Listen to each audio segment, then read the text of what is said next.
Good evening. I'm Isabel Dominy, the Public Programs Coordinator at the Dallas Holocaust and Human Rights Museum. It's my pleasure to welcome you tonight to tonight's History Highlights program, Operation Lusty. I'd like to begin this evening by extending a special thank you to our community partners for this program: Bishop Arts Theater Center, Dallas After School, Equality Texas, Green Hill School, League of Women's Voters of Dallas, the Legacy Senior Communities, Remembering Black Dallas, and the Southwest Jewish Congress. I would also like to extend a special welcome to our board members, museum members, and volunteers watching tonight. Your support helps us to continue to offer programs like these. We will leave time at the end of the program for questions. Please use the Q&A button at the bottom of your screen to type out and submit your questions. We will answer as many as we can. Tonight, we are going to hear from Dr. Sarah Abosh Jacobson, the Barbara Rabin Chief Education Officer, who will provide a brief historical background, and then Ann Hanish, the project cataloger, will introduce us to the recent acquisition to the museum archives. I would now like to invite Dr. Abosh Jacobson to begin her presentation. Thank you, Izzy. Good evening, everybody, and thank you for joining us. Tonight, we are going to be talking about an important but not all that well-known aspect of late World War II history. The program that we're talking about, which is called Operation Lusty, begins April 22nd of 1945. So for those of you who are history buffs, roughly 2 weeks before the war ends. It sounds sexy. We had a lot of fun in the office talking about the Lusty Boys, who were the young Army Air Force folks who were involved in this project. But in fact, it stands for Luftwaffe Secret Technology. They just use the initials, so it's not as risque as it sounds. Having said that, what it was meant to do was to serve as part of what was called an exploitation expedition. And it was one of several of these types of expeditions that were being run by the Americans at the time. We think also by the Soviets at the time, probably by the British, and for all we know, by the French as well. What these expeditions, were meant to do was to collect technical data and post-war intelligence, and to bring that material back to the United States with an eye to first figuring out what made German technology, and particularly German air technology, tick, because the Germans were actually considerably advanced to where the Americans were at the time. Secondly, they wanted to take apart and understand these weapons and airplanes, because they wanted to make sure that if they went on to face them in Japan, the assumption was that they had come from Japan's allies, Germany. So we wanted to know for that purpose. And then a third purpose, which wasn't necessarily front of mind in April of 45, when Lusty was made operational, was to consider that we were going into what ultimately we were going to call the Cold War. And there was a sense that amongst the Americans and amongst the Soviets as well, that German technology and German scientists and German technological know-how was going to be vital for the coming potential conflict between these two emerging superpowers. And so both the Soviets and the Americans are trying to grab both technology and personnel in Germany. In the case of the Americans, the Lusty segment operated under the Air Disarmament Division, under a gentleman named Colonel Hal Watson, who had been stateside for most of the war. Watson was based for much of his wartime at Wright Air Force Base outside of Dayton. And so he assembles the Lusty Boys. He assembles teams of Americans who know how to fly and are involved in intelligence, and he sends them over to Europe at the tail end of the war, particularly to Germany.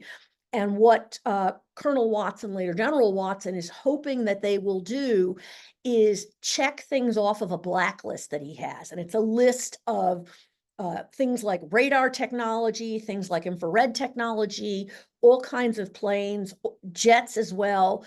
And he's hoping that they will come upon this stuff and spare parts, cobble the stuff together, analyze it in Europe, and then ultimately get it to a port, Cherbourg port in France, and the stuff will be wrapped up and shipped back to the United States so that the United States can really exploit the technology more. Between April of 45 and the end of 46, Watson puts together groups of pilots, of engineers, of maintenance men. Ultimately, he also brings on board some former German pilots as well after the US intelligence forces are done interrogating them. And together, they, along with one of the teams that he runs, which is known as Watson's Wizards, playing on his name, Hal Watson, but also on the fact that that particular one of his teams was tasked with locating jets and jet technology. So things like the Messerschmitt 262, which was one of the first functional German jets, and other technology. And as I said, bringing it back to the United States. They are looking, in addition to the weaponry and the technology, they're also looking for German scientific documents. And I found a really fascinating notation in one of the articles that I was reading in preparation for discussing a little bit of this history, that they ultimately brought back thousands of linear feet of documents, basically 100,000 tons of German documentation on German weapons systems. So they really were highly successful in doing what they did. They also discovered, as I said, rocket-propelled fighter planes, jets, radio-controlled bombs, guided aircraft missiles, and then virtually every kind of Luftwaffe plane and jet that they were looking for. I'm not going to go into that in more detail because Ann Hannish will be speaking about that in a few minutes. But what I did want to share with you is that the LUSTY operation ends up overlapping. When we started this by talking about the fact that this was not the only operation looking to exploit technology at the end of the war. Germany was far advanced in much of what they were doing in terms of their air-based technology to what the United States was capable of doing. So this was a way of us kind of jumping ahead. Beyond that, we had a sense that Americans needed considerable scientific know-how to begin to move into the next phase of building up the technological expertise and level of our air forces. And so Operation Lusty recruits some German pilots, but there are other operations such as Overcast and Paperclip, which frequently are listed together, which were responsible for finding, recruiting, and sometimes even kidnapping a little bit more than 6,000 former German scientists, bringing all of them over to the United States and using them. Once again, they had been cleared by intelligence personnel to jumpstart our rocketry program in the United States, to jumpstart our jet program in the United States, and generally to help us win the Cold War. And in answer to the question that some of you are probably asking yourselves, were some of these folks Nazis? Absolutely, no question. Were they committed Nazis? Some were, some weren't. One of the most famous examples is Werner von Braun. The V1, V2, and V3 on the drawing pages, which was supposed to be an intercontinental missile, But he creates these missiles. He's the one who comes up with the intelligence that and the design, the engineering design that underlines all of these. He was a member of the Nazi Party. Now he doesn't join the Nazi Party until 1937, which for those who follow German history is fairly late in the game. And there are those in American intelligence circles who say the reason he joined was for career advancement. It's not clear to me that that makes that okay. But that was how they kind of phrased it in saying, well, he wasn't really a Nazi. This is what he had done.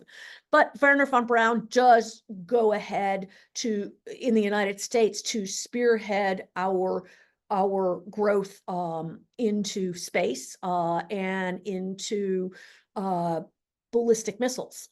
He is involved with the Redstone Arsenal.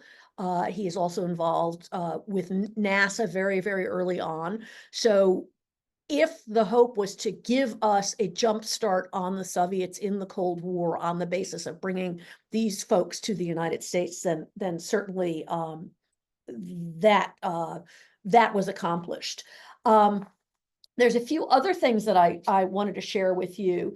And one is, because we're on the topic of von Braun, is one of the quotes attributed to one of the men rocketry scientists who came over to the American lines as the war is winding down. So tail end of April into May of 45. And von Braun comes and starts heading toward the American lines with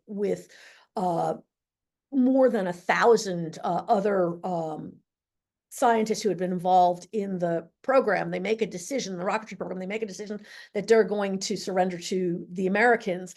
And the quote, this is out of Smithsonian Magazine from a year ago, so from 2023, is as follows. And this is one of the scientists. He says, quote, "We despise the French. We are mortally afraid of the Soviets. We do not believe the British can afford us. So that leaves the Americans." And on June 20th, 1945, they move en masse westward into the area that American forces are holding. And of course, they're fleeing advancing Soviet forces. I am not going to share much more about the Operation Lusty and these so-called exploitation projects and operations, other than to say that from an American perspective, they were highly successful in what it was that they attempted to do. Watson's Whizzers, Hal, Colonel, later General Hal Watson, these men were responsible for jump-starting our post-war move into a much more technological Air Force, and obviously the move from the Army Air Force into the Air Force more generally. And Anne is going to now share with us highlights from a fairly recent collection that was brought into the archives here that she helped to process and just had way more fun than one person should be allowed to have, exploring the photographs and learning the story of Operation Lusty and the Lusty Boys. So Anne, please share what you know now. Absolutely. All right. Thank you. So yes, we're going to just talk about what it is that we learned about Operation Lusty through the collection of William Pete Whaley, and I will be calling him Pete. That is what I heard his family calls him. So we're going to just talk about what we learned about Operation Lusty. This collection came to us in 2023. We have a photo of him as a young second lieutenant here in uniform. The collection contains 158 photographs, 2 objects, which were a wallet and an armband, and then 8 archives, which consisted of newspapers, postcards, and records. And as Dr. Avosh said, we processed this, and through the research is kind of actually what led us to Operation Lusty. His family had mentioned that they believed that he worked in disarmament. So this is going to kind of show what he recorded during his time. We have a photo again of young Pete Whaley, and a later photo of him in Munich, Germany that was taken, we think, circa 1945. You can also see on his chest that he is wearing some of the German medals. So he's just, a lot of US servicemen wore those for fun post-war. What we know about Pete was that he was born in Arkansas. He is moved to Dallas circa 1930. On July 11th, 1932, he married his wife, Lila Lee Peoples, in Dallas, Texas. He worked as an insurance salesman here. In 1942, he enlisted in the Army Air Forces, and he passed away in Dallas, Texas, August 12th, 1976. Using Ancestry, we were able to actually find his registration card from 1940, which listed him as living in Highland Park, Dallas, Texas. Listed his wife's name, his address. And then on the back, it has the date that he completed the registration card, and then his height of 5'11" and weight of 145. We know that he served in the 56th Air Disarmament Squadron. Again, he photographed a lot of his time in the military, and so this was one of them photographs. It says on the back, he had handwritten, "This is Lieutenant Sager, my roommate, picture taken in Munich." What we know about the disarmament squadron. So we know that they were incorporated in England in 1944. They then came to France. From France, they traveled to Nancy, France, Azelit, France, and then they left Azelit, France, went to Augersheim, Germany. From Augersheim, they moved to Ellwangen, Germany. They spent a lot of time in Ellwangen. They actually set up their headquarters. And then from Ellwangen, they moved shortly to Munich, Germany. And then from Munich back to Ellwangen. During their time in Germany, they also uncovered a mass grave, which he documented in his photos as well. And then we know on August 30th, 1945, the Air Disarmament Command was disbanded. So during his early time, after leaving England, when they first started their work in France, through his photos, we can see that they were moving by train.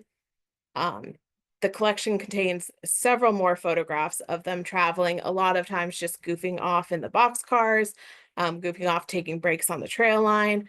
And so I picked these particular photos because I loved, first of all, that kind of common sign in the middle that has all the different locations and the mileage. And then on the top right boxcar, I noticed that it does say 56th Disarmament on that, so they had written that on.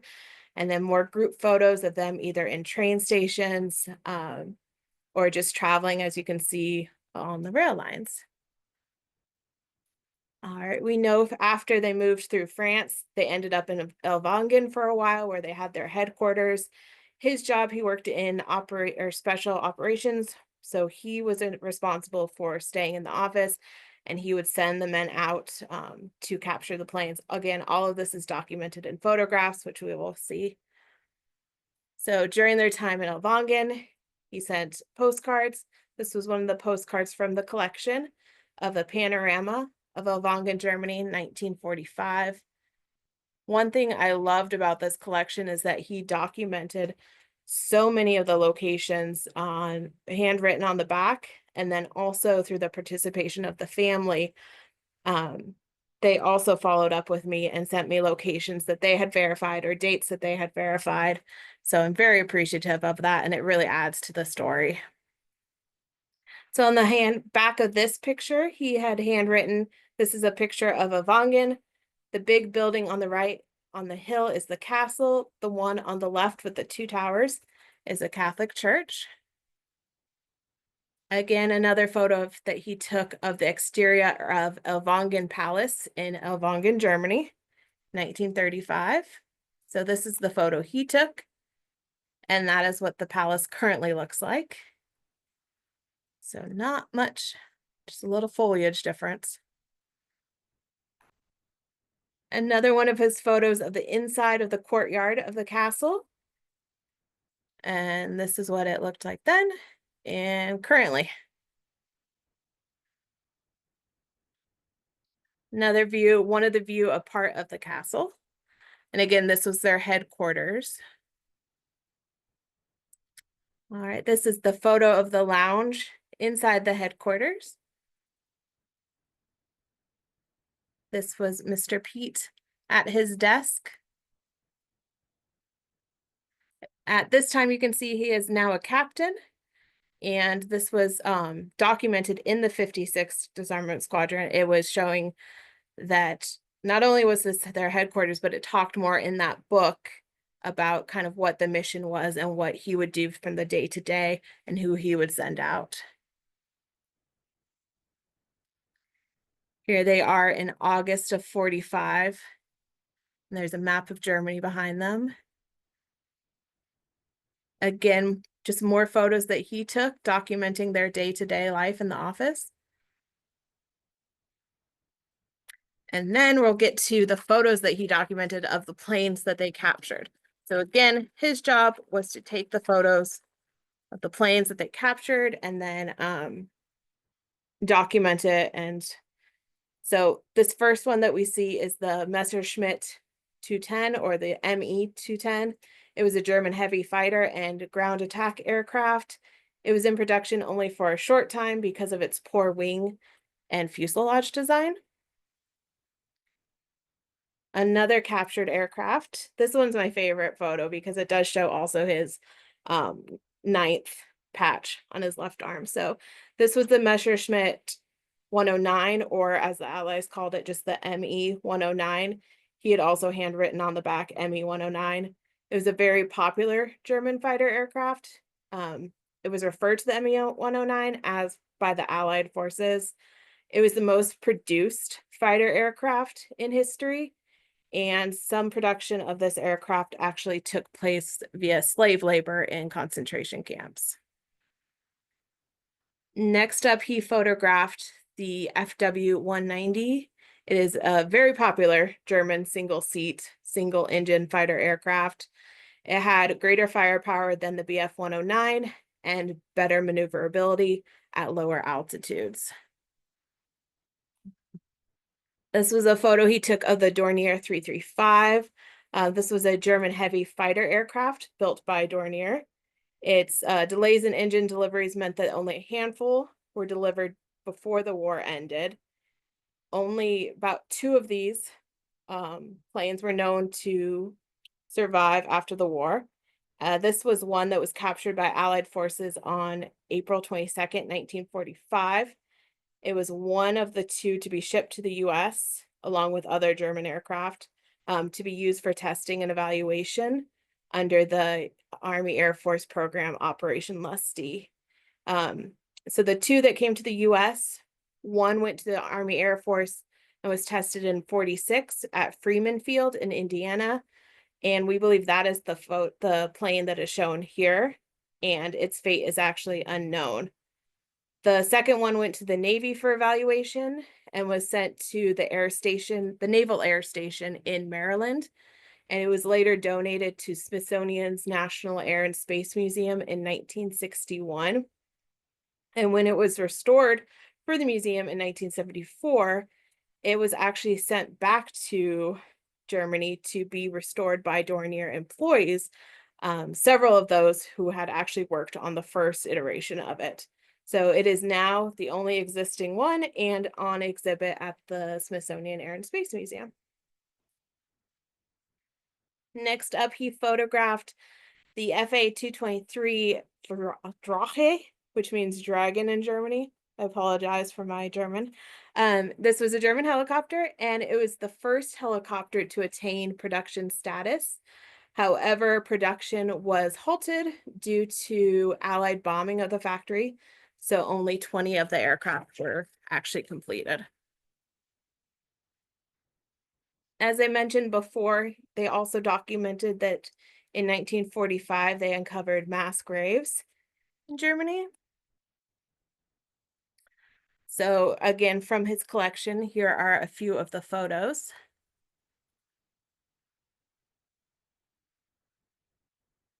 In mass grave You can see the soldiers in the foreground and then German civilians in the back.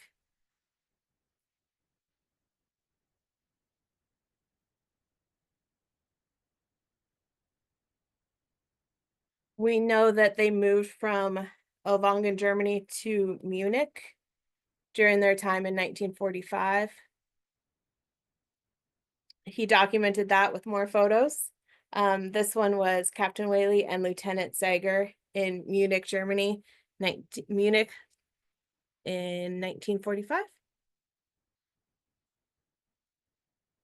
And more photos of the men that he served with: Cohen, McGrish, Puryear, D'Amilo, and Lieutenant Sager, again, with all the locations listed out. I particularly like the fact that he just listed McGrish as San Antonio, since he himself, Pete, lived in Highland Park, Dallas, Texas at that time. He also had this photo in his collection. Handwritten on the back was, "This is a picture of the house where I lived in Munich." And that house still exists. And there it is. And then we know on August 30th, 1945, the Air Disarmament Command was disbanded. So that ended his time with Operation Lusty.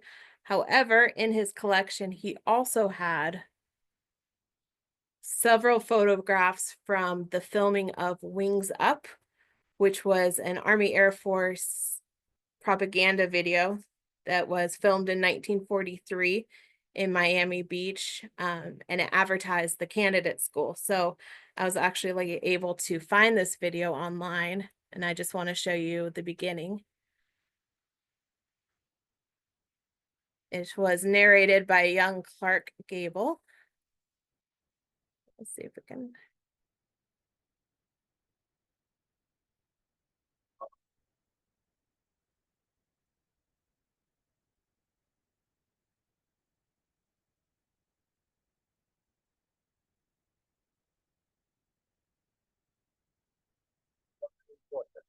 Fate of Seattle now visiting the Pacific.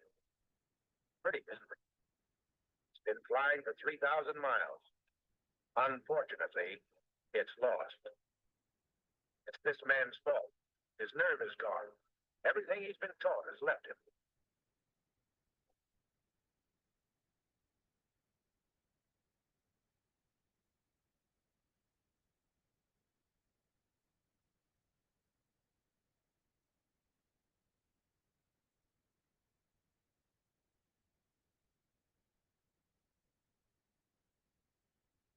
They got through to the kitchen.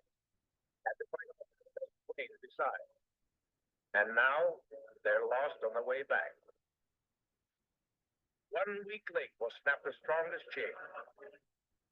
Too bad. For our side. That plane was worth $350,000. I don't know what amount you'd quote on the man you take for your life. Why did this man get this job?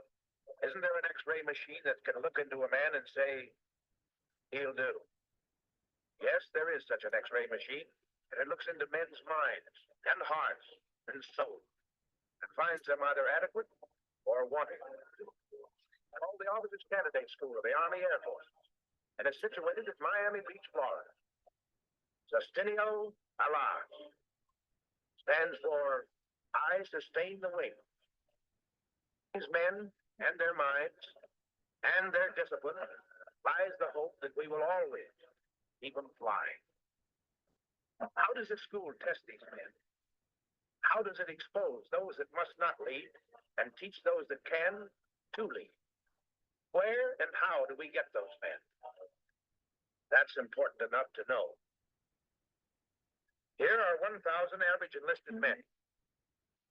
So it continues for another 20 minutes or so, but it is available online, and I just thought it was, first of all, interesting to see those original propaganda videos, but then also to see the stills that he had collected in his collection.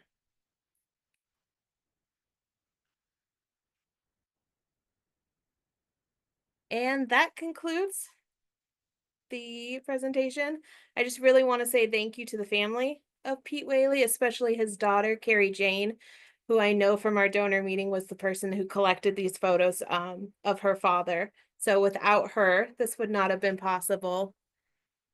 And again, these are all viewed on our online collection. If you need to see that at all, or if you have any follow-up questions, you can reach us at archives@dhhrm.org. And my nerves made me go a little faster, so please, if you have any questions, I would be happy to answer them.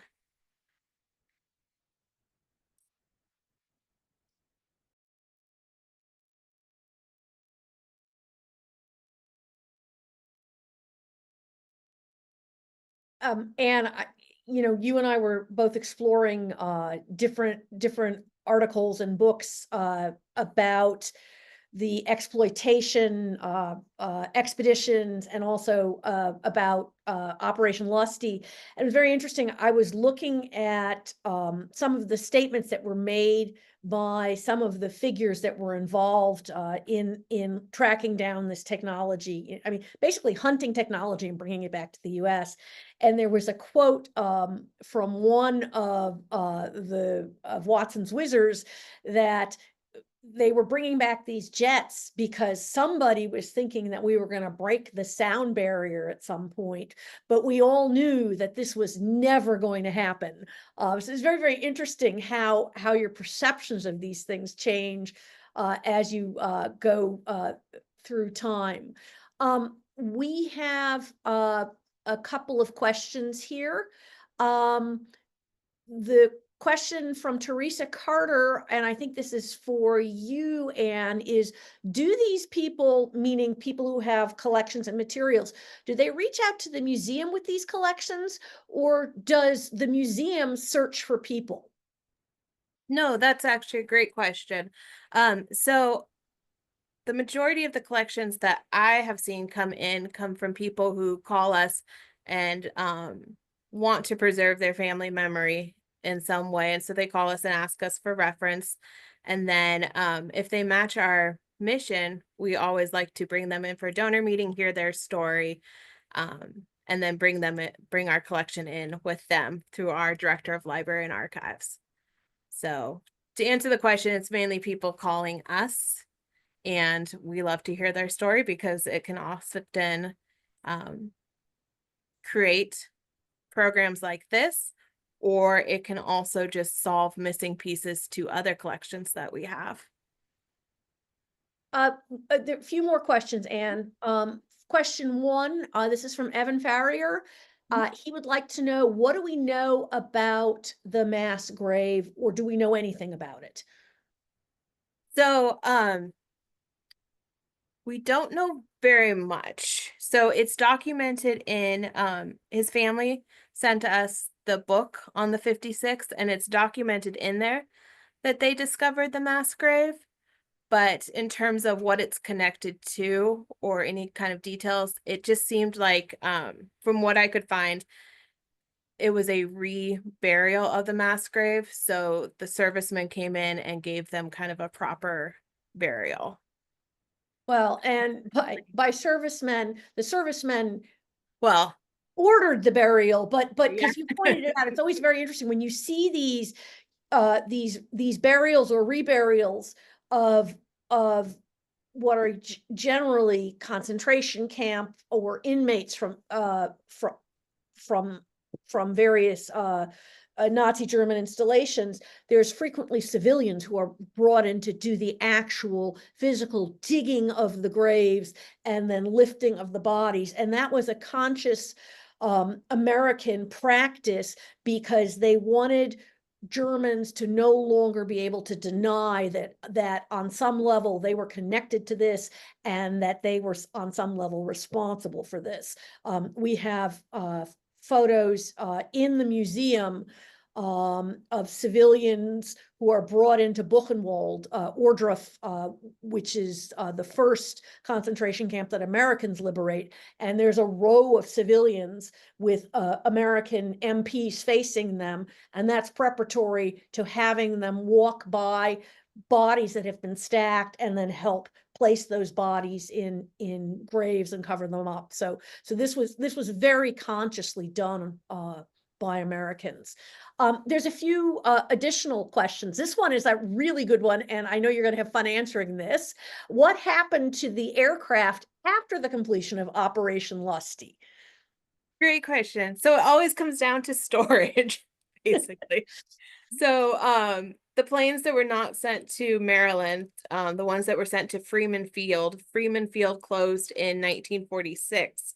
So the larger planes were sent to Arizona, and then the smaller fighter planes were sent to Illinois. Yeah, Illinois, to where O'Hare Airport is now.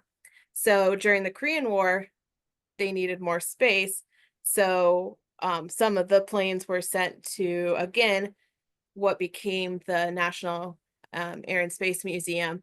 And then the other planes were dismantled and were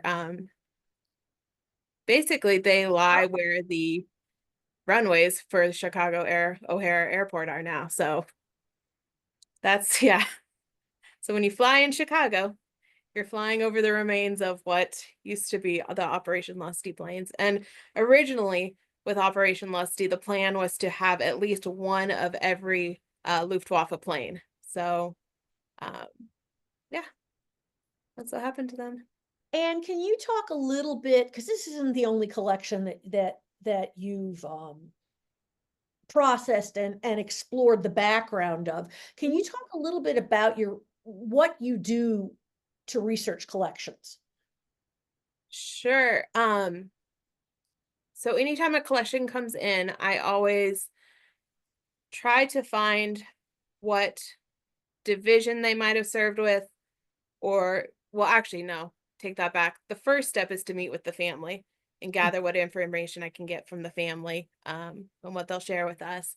And then from there, I kind of create an outline, and then I look at the photos and the documents to see if that matches up, or to see if I can find more information. So with that, a lot of that is reading the patches or the medals that they're wearing, or the location. Sometimes it's a location which can lead to a campaign trail, which can lead to finding who they served with. But so that's kind of, and then I create an outline of what I do know, and then I'll go in and research more. So when I did one on the 42nd, I didn't know exactly where they went, but I knew that he was in the 42nd. So I just kind of created a campaign trail from what I did know. And then it's just slowly, it's really just piecing it together. And then like this, when I saw him, a lot of aircraft that was captured, the photos in Munich, that's what led to Operation Lusty. And then again, just matching it and seeing that where they are matches what the history books are saying happened, and matching what the family said happened, and really connecting the dots. But usually the family is the big start with this. And then it's fun from there. So Evan Ferrier asked a question. He says, do you do any coordination with other museums? And I'll take this one. The answer is absolutely. There's many different examples, but the one that's kind of freshest in all of our minds, because we've been talking about it internally, the director of library and archives, Felicia Williamson, she took in a collection of atrocity photos, not a lot of them, just a handful of them, but they were of mass shootings, and they were of mass shootings from a family that brought them in and said they were done in Italy. And we looked at the photos, and the first thing we did, the same way, Anne, you start to pick things apart by looking at unit patches and uniforms and those kinds of things. We looked at the fact that this was clearly, these were Nazi shooters in the picture. It was clearly a very specific terrain, and we knew that no atrocities of this type with these terrain photos and with Nazi soldiers had taken place in Italy. So that was our starting point. But then we were kind of stuck because we weren't sure where to go next. We looked online because you attempt to compare these photos to other photos because frequently they're just the same photos, but from different angles, and we found nothing. Ultimately, our archivist ended up consulting with the United States Holocaust Memorial Museum, and it's looking more and more like these are probably photos of a Nazi mass killing that was done, we're thinking, in Latvia. But there's more checking that needs to be done. But we will contact colleagues at the United States Holocaust Memorial Museum, at Yad Vashem in Israel, at the Memorial de la Shoah in Paris, and then certainly at the Holocaust Museum in Houston, the Holocaust Museum in Skokie in Illinois, the one in Los Angeles, our sister institution. So it's a great question.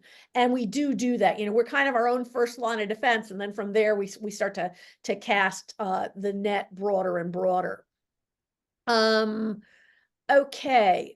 One final question, Anne, and I'm actually really curious how you're going to answer this, which is, what was the coolest fact you learned while researching this particular collection? Yeah, that there was an Operation Lusty. I I did not know about this before. I knew about Operation Paperclip. I knew about other operations, but from the information that the family provided and researching the 56th, that's what led to Operation Lusty, and then led to a rabbit hole in reading several books about it. Because I just thought it was fascinating that, going back to what you originally said, how it was divided into two, and one section was responsible for seeking the aircraft, and one section was responsible for seeking out the engineers. Mhm. And so it just made sense, but I'd never heard of it before. So I think that was the coolest part of this collection. And then just the way that the Pete was not only from Dallas, but also documented his time over there, and not just his time in the office, but his time when they're, being transported by trains, of his time photographing the palace, the grave sites that they found, just that firsthand documentation of the research that I was doing. I think that was overall the coolest thing. Yeah. I have one final question. I actually think it's a very good question, which is, why are there so many silly names, or sometimes sarcastic names, or ironic names for operations like Paper Ship, like Paperclip, Overcast, Lusty? Do you have any ideas about what that might be? I have one, so. I don't know, but all I can say is I was alone in the office when I touched upon this research, and there was nobody to share it with. And so I had to wait for my coworkers to get back, but I don't know why Yeah. they go. Honestly, I think because with all due respect, in a world where we don't differentiate really between men and women anymore in many ways, because they're named by men, they're frequently named by young men. And I honestly think they're playing with names. They're actually having fun.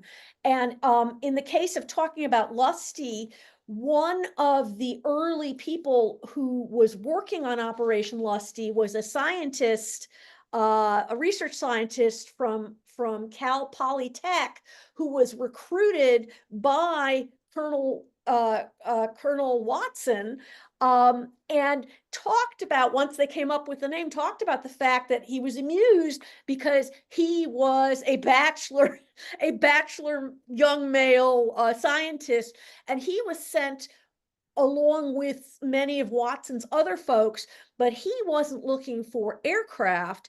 He was actually looking to make a report as to what he thought would be the future of American American military aircraft and military air needs on the basis of what he saw doing this rapid fire 6-week spin across Germany, with basically carte blanche to look at whatever he wanted, from Colonel Watson. And amongst other things, he comes back and he puts there's 8 main points in his report, and he says that one of the things we're going to be doing in the fairly near future is breaking the sound barrier, something that people didn't think was possible.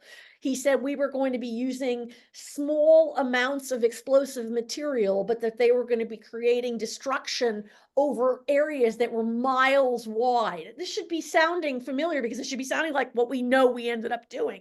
But he was prognosticating on the basis of this request that came in from Colonel Wallace, who was heading up the Operation Lusty. He also said that defense against aircraft would be perfected by, wait for it, target-seeking missiles. And at the time that he was making these assessments, this was science fiction. He said that there was going to be a perfect communication system between fighter command and each individual aircraft, so that you could have live time communication. He made prognostications about navigation capacities. And he also said that fully equipped airborne task forces, I love this, will be enabled to strike at far distant points and will be supplied by air. And I have visions of Air Force recruiting films where you see an American jet going somewhere and being fueled by another American transport as they're on their way to some location, where the fueling hose comes out. But again, this is 1945-46 when he writes this report, and it's really extremely important. But he, at the same time, has a great sense of humor because he's kind of smirking as he hears what the name of the operation that he's going to be part of is. So I enjoyed that part of it. That was all. Anyway, I think those are all of our questions. Actually, it looks like, hold on, do we have one more? Let me see. I was just going to add one thing while you're, another part of the research that I found interesting, it was the British who actually loaned the ships to get the aircraft back to the US. Well, and one of those ships was, wait for it, an American ship that they loaned to us. Yeah. One of the people is asking for suggestions on books to read. There is a book called Watson's Wizards, which is a military history. There is another book called Operation Lusty. There are any number of articles online. There's also the Smithsonian magazine article that came out in 2023, which is pretty good, which deals with the Lusty Boys. And then, I mean, there's the usual Wikipedia pieces. For some reason they weren't particularly good on this. They're not bad on Operation Paperclip, but they weren't great on Operation Lusty, I didn't think. Are there any other sources that you would suggest, Anne? There was the Raiders book, but I can't remember the full title. Was it American Raiders? Yeah, and that was by the same guy who wrote Watson's Wizards. Yeah. So if you look up Watson's Wizards on Amazon, and you take the name of the author, he wrote the Raiders book, and the Raiders book was published by, can't remember his name, but University of Mississippi Press, just in case you're wondering. So, and then also the Air Force Museum up in Ohio has an exhibit on Operation Lusty as well, since that's where the planes were studied. So okay. And then we also, the rest of the collection is available online. We have it all digitized and cataloged just through dhhrm.org, and then our online collections. Okay, I think that's all we've got for this evening. Isabel, would you like to take us out? Of course. Thank you guys so much for joining. Thank you, Anne and Dr. Abosh, for presenting. And this video will be posted on YouTube. So if you missed it or would like to send it over to a friend, you guys are more than welcome to. But thank you guys and have a great night. Good night, everybody.